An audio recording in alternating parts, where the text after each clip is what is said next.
Bismillah. Dans cette séance, on va résoudre l'exercice numéro 216 relatif au chapitre champ et potentiel. Donc, il s'agit d'une tige comprise entre plus L sur 2 et moins L sur 2. On vous demande, dans la première question, de déterminer le champ électrique EP produit par cette tige au point P. Donc, on vous demande de calculer le champ électrique ici. On vous donne une densité de charge linéaire lambda supérieure à 0, c'est-à-dire que cette charge, elle est chargée avec une charge positive.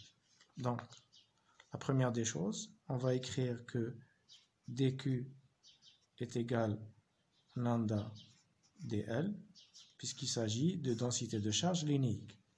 Pour aborder ce genre d'exercice, il faut prendre un élément de longueur. Alors, dans l'équation, on se met dL.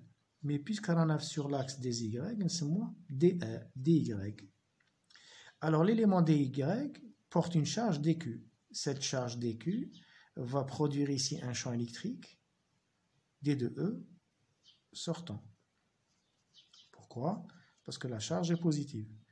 L'élément de longueur qui lui est symétrique va produire lui aussi le même champ d de E. Alors maintenant, on va décomposer le vecteur champ d de E en une composante suivant x que je vais appeler d de Ex et une composante suivant y, d de Ey. De la même manière, celui-là va se décomposer en une composante d de Ex et une composante d de Ey. Bon, on obtient ici un angle alpha ou bien θ. Bien, maintenant, si je fais la somme de tous les éléments dy, ou bien ça s'appelle j'intègre sur toute la longueur, je remarque que les composantes suivantes y vont s'annuler et j'aurai uniquement la somme des éléments suivants x, donc la somme. Donc je vais traduire tout ce que j'ai dit en une formule mathématique. Alors, le champ total au point P sera égal à quoi? À la somme des éléments d de Ex. C'est ce que je dis ici. Donc, c'est la somme d de Ex suivant I. Maintenant, je vais m'intéresser à ça. d de Ex, c'est quoi? C'est la composante suivant X de ce champ-là. Donc, c'est d de E cosinus θ. C'est quoi? Donc, c'est d de E, c'est quoi? C'est K dQ sur la distance de là à là que je vais appeler R. Alors, dE, c'est K dQ sur R au carré fois cosinus θ. Je vais exprimer maintenant dQ. Donc, c'est K lambda dy divisé par R au carré. R au carré, c'est ça au carré, donc c'est X au carré, plus ça. Hadi, c'est Y. La distance Hadi, c'est Y. Plus Y au carré. علاقة فيثاغورس R au carré, c'est X au carré, plus Y au carré, fois cosinus θ. Je vais essayer d'intégrer par rapport à l'angle cette équation, parce que si j'intègre par rapport à Y, j'aurai des difficultés à résoudre une intégrale relativement compliquée. Alors, le champ total, en module, ça sera l'intégrale de 2 de Ex. Donc, c'est l'intégrale de K lambda dy sur x2 plus y2 fois cosinus θ. Donc, je vais essayer d'exprimer dy en fonction de l'angle et ça en fonction de l'angle de façon à éliminer y. Alors, si je regarde tangente θ, c'est quoi? Tangente θ, c'est y sur x. Ça fait que y égale à quoi? C'est x tangente θ. Donc, c'est x sinus θ sur cosinus θ. Alors, si je dérive, la différentielle dy, c'est quoi? C'est x. La dérivée de ça, c'est 1 sur cosinus carré θ par rapport à θ. Donc, j'obtiens une première équation qui concerne dy. Donc, ça, c'est fait. Maintenant, je vais m'intéresser à ça. Regardez bien. Je vais voir maintenant cosinus θ. Cosinus θ, c'est quoi? C'est x sur R. Donc, c'est x sur R. Donc, c'est x sur racine de x2 plus y2. Ce qui fait que cosinus carré θ est égal à x2 sur x au carré plus y au carré. Donc, j'obtiens une relation qui me permet d'avoir x2 plus y2. Donc, x2 plus y2, il est là. Donc, c'est x au carré sur cosinus carré θ. Maintenant, on va injecter ces deux équations ici. Donc, le champ électrique EP, c'est quoi? C'est l'intégrale de k lambda dy. Alors, dy, c'est x fois 1 sur cosinus carré θ dθ. Divisé par x2 plus y2. Donc, x2 sur y2 plus y2, c'est x au carré divisé par cosinus carré θ fois cosinus θ. Ce qui revient à avoir des simplifications ici. Donc, cosinus carré, ça se simplifie. Et x, avec x, j'aurai un seul x ici. Donc, ça devient k lambda dθ cosinus θ divisé par x. Voilà. Maintenant, k lambda sur x, c'est une constante qui ne dépend pas de θ. Donc, c'est k lambda sur x, l'intégrale de cosinus θ dθ. Maintenant, l'angle θ, cet angle θ varie entre une valeur maximale, qui est là, c'est quand l'élément de longueur dy arrive là, et quand il arrive là. Donc ça, c'est plus θ0, et la valeur maximale ici, c'est moins θ0. D'accord? Donc, ici, les bornes d'intégration, c'est moins θ0 jusqu'à plus θ0. Et on obtient le champ électrique EP, c'est quoi? L'intégrale de cosinus et sinus, donc c'est k lambda sur x, sinus θ, compris entre moins θ0 et plus θ0. Donc, ça sera k lambda sur x, sinus θ0 moins sinus moins θ0. Et moins sinus θ0, c'est moins sinus θ. Donc, ça sera deux fois, j'aurai ici le champ électrique EP. Ça, il sera égal à 2 fois k lambda sur x sinus θ0. Voilà. Il reste à exprimer maintenant θ0 selon le schéma qu'on a. Donc, le champ électrique EP, je réécris, EP, c'est 2 k lambda sur x sinus θ0. Maintenant, il faut déterminer θ0, c'est quoi? Regardez bien. La tige, c'est plus L sur 2 ici et moins L sur 2. Et j'ai cette distance qui est x. Et tout ça, c'est θ0. Là, tout ça, c'est x. Ça, c'est r. Et tout ça, c'est L sur 2. Donc, sinus θ0, c'est quoi? C'est tout ça. Donc, c'est L sur 2. Divisé par r. Donc, sinus θ0, c'est L sur 2, divisé par R. R, c'est quoi? C'est la racine carrée de ça au carré plus ça au carré. Donc, c'est x2 plus L sur 2 au carré avec la racine. Donc, le champ électrique EP, ça sera égal à 2 k lambda sur x fois sinus θ0, donc L sur 2, divisé par racine carrée de x2 plus L sur 2 au carré. Donc, il y a des simplifications. Bon, on va les faire. Donc, ici, 2 avec 2. Et j'aurai le champ électrique EP. Donc, c'est K lambda L x racine de x2 plus L sur 2 au carré. Voilà le champ électrique au point P. La deuxième question, on vous dit étudier le cas où x est très grand devant L et L est très grand devant x. Et conclusion, regardez bien. Ici, la deuxième question, on vous dit quand x très grand devant L. Alors, quand x est très grand devant L, qu'est-ce qu'on a? L devient nul, ce terme-là devient nul, et j'aurai ici x fois racine de x au carré. Donc, le champ électrique EP sera à peu près égal à k lambda L sur x racine de x au carré plus 0. Donc ça, je l'ai éliminé. Donc ça sera k lambda L sur x au carré. K lambda L, c'est la charge totale. Donc le champ électrique EP. EP, c'est quoi? C'est k Q sur X au carré. Et ça, c'est quoi? C'est le champ électrique créé par une charge ponctuelle. Voilà.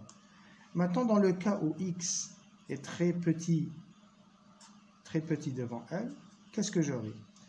X est très petit devant L. Donc, j'aurai ici L sur 2 qui remporte le déterminant. Donc, ça sera égal à 0. D'accord?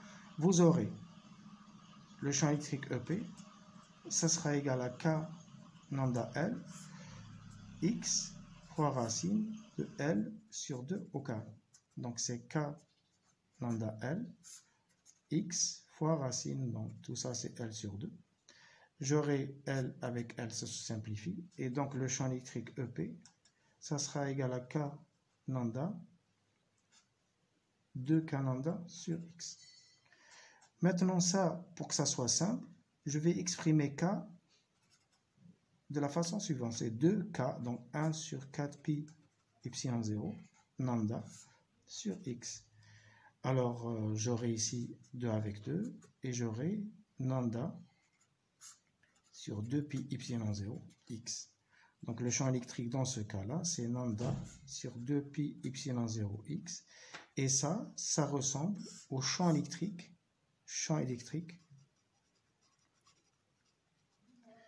créé par une tige infinie, ou bien un fil infini. On l'a vu dans le théorème de Gauss. Alors maintenant, on va voir la dernière question. On vous dit déterminer le champ électrique EM au point M. Donc ici, le champ électrique EM au point M,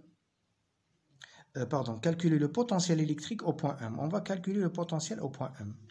Alors ici, j'ai Y et j'ai X. J'ai la tige comprise entre L sur 2 et moins L sur 2.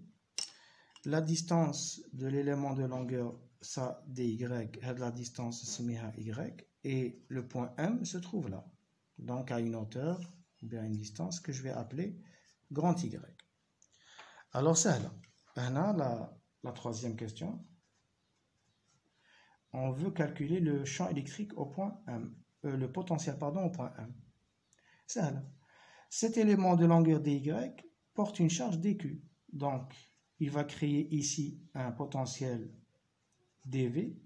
Donc, c'est k dq sur la distance de là à là. La distance de là à là, c'est grand Y moins petit y. C'est grand Y moins petit y. Alors, le potentiel au point M sera égal à quoi? L'intégrale de ça, donc c'est k dq sur l'intégrale de grand Y moins petit y. On va exprimer dq comme donc ça sera de dq lambda y divisé par moins y. Voilà. Hada, constante qui sort de l'intégrale. Y moins petit y. On remarque c'est la primitive de ça. Asliya, hadi, c'est la dérivée de ça à un signe près. Donc si j'intègre le potentiel M, entre quoi? Entre moins L sur 2 et plus L sur 2, donc entre moins L sur 2 et plus L sur 2, j'obtiendrai K lambda, l'intégrale de dy, c'est grand Y moins petit y, c'est logarithme de grand Y moins petit y, compris entre moins L sur 2 et plus L sur 2.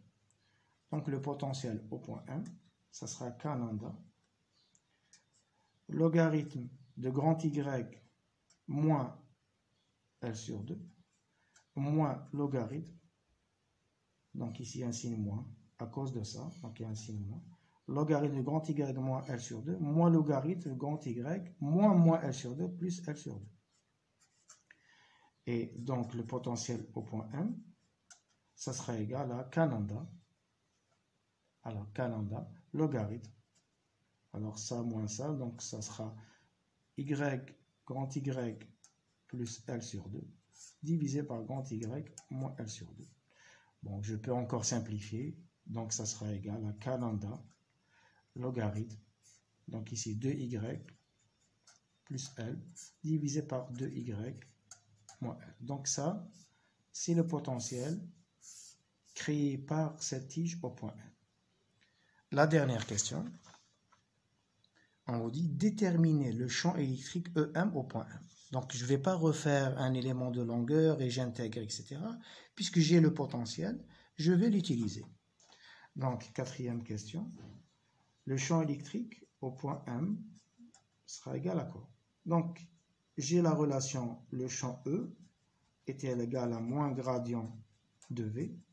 Donc ici, j'aurai le champ va se décomposer en deux composantes, EX et EY. La première, c'est moins dV sur dx, et l'autre, c'est moins dV sur dy. Au champ les V ne dépend pas de x. Mais qu'est-ce que x? Il n'y a qu'une composante suivant y, donc ça va s'annuler. Et je dérive ça.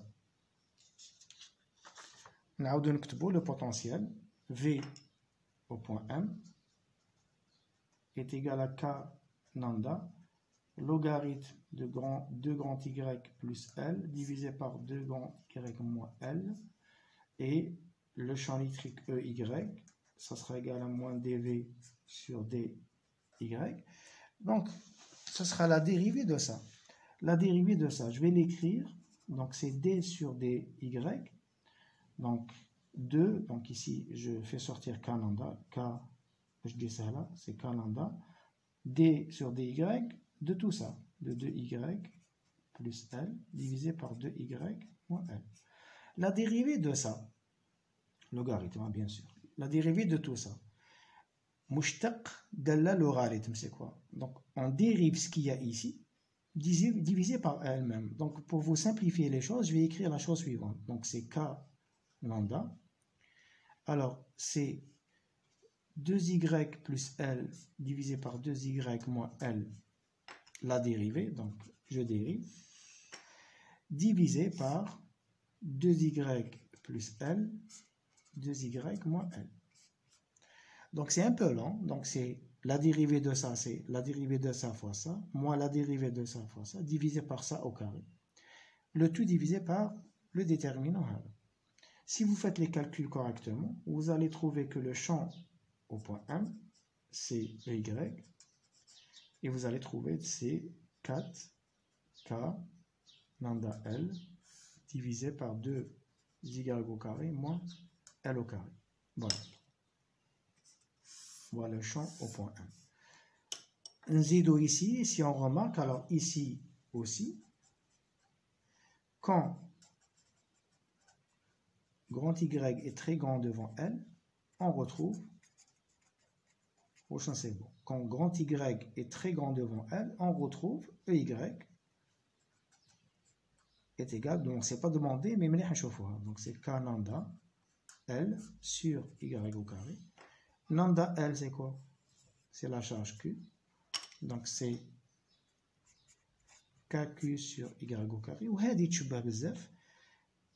la charge ponctuelle, le champ électrique créé par une charge ponctuelle. Qui te connaît la distance Y très grand devant L, qui te connaît la distance Y, l'exercice, qui te connaît la distance Y, le point Hada, il compte très très grand devant la tige. Tous les la tige te bannent comme si c'était une charge ponctuelle par rapport au point. Par exemple, la tige elle est là, ou le point M est baïd bzaf, donc Y, pardon, Y très grand devant L. Voilà, Y هذا يكون بعيد بزاف. Tous les تبان هاد la tige comme si c'était شحنة نقطية, comme si c'était une charge ponctuelle. C'est pour ça que quand Y هذا يكون بعيد devant L, يكون كبير على L, le champ électrique يشبه l'expression d'une charge, le champ créé par une charge ponctuelle. Donc on a terminé l'exercice. Je vous souhaite bon courage.